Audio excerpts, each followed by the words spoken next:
Hi there. I get a lot of questions about what's the best way to drive in the snow. And even though I'm not a specialist, I work on cars and I meet a lot of people and they ask me, "Oh my God, the roads were crazy and we had a snowstorm yesterday." So usually what I tell people is when it snows is that they should not go insane, that they should try to control their emotions. I know there's a lot of anxiety how to drive in snow, how to deal with the snow, the slipping and sliding.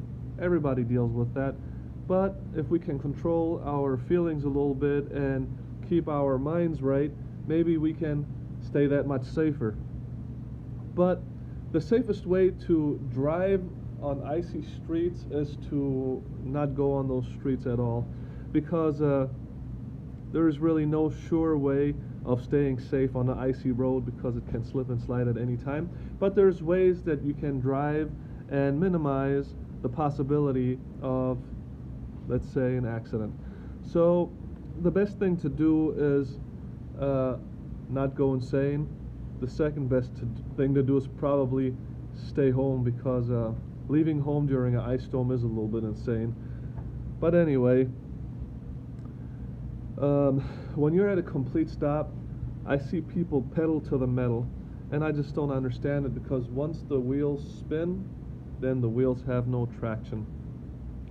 Another really important thing is to stay at a reasonable speed. So don't drive 10 miles an hour on the highway. Drive 35 miles an hour, just for an example. But each situation is unique. If you're on a country road, or if you are on a side street, or if you're on the highway, or if you're going up and down hills, or depending on the area that you're in, whatever the case may be.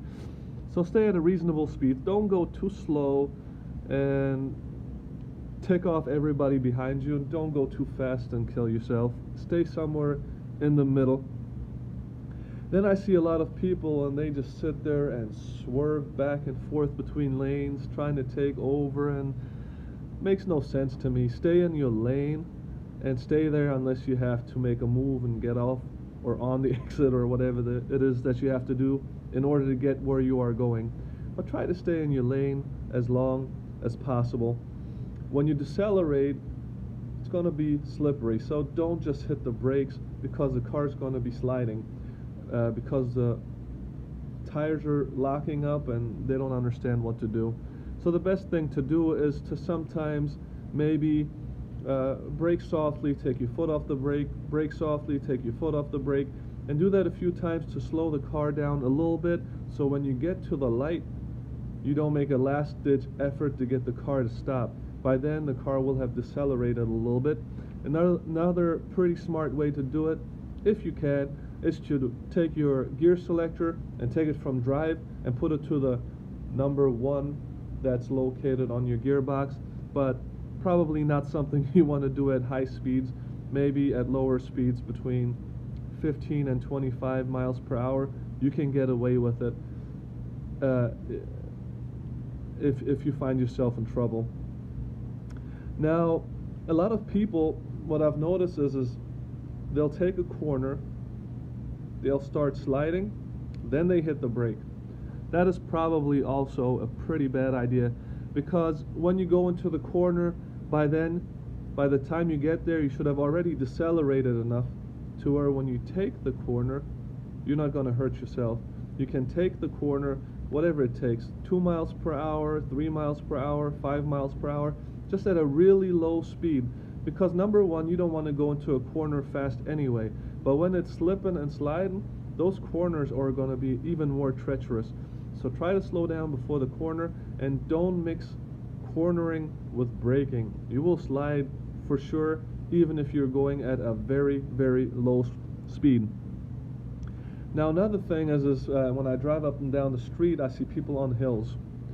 And the thing with hills is that number one, they're pretty evil when it's icy.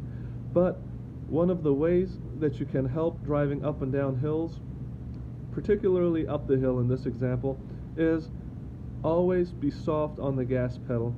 And then when you see traffic slowing down, don't stop unless you have to, because if you stop, then you have to overcome an additional inertia to get moving again. This is especially bad on rear-wheel drive cars. Usually front-wheel drive cars and four-wheel or all-wheel drive cars will do okay in those situations. But anyway, always stay careful, always be aware of your surroundings.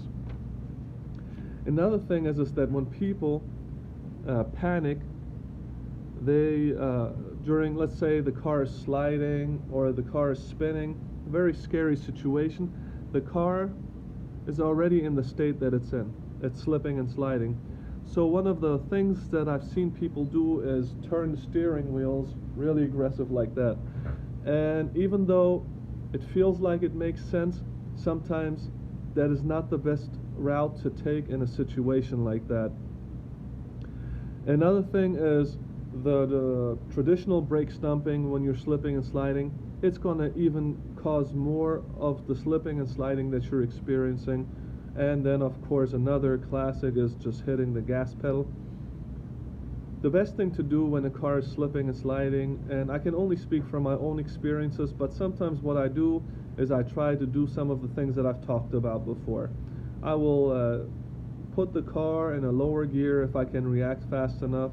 I will definitely not hit the brakes unless I feel like there might be a chance that I can get this thing to stop. And I'm also not going to hit the gas pedal. It's probably best to just let it be dead weight and stop where it decides to stop when you're in the state of slipping and sliding, because any of these extreme actions like steering wheel, stumping the brakes, pedal to metal for the gas, all of those will cause even more slipping and sliding. And then I guess the last thing is, if you come across someone who's stranded and they need a little bit of help pushing their car or whatever it may be, and if you feel like you're in a safe environment to do it, don't be shy to help people, because usually as you might have experienced, is that you're just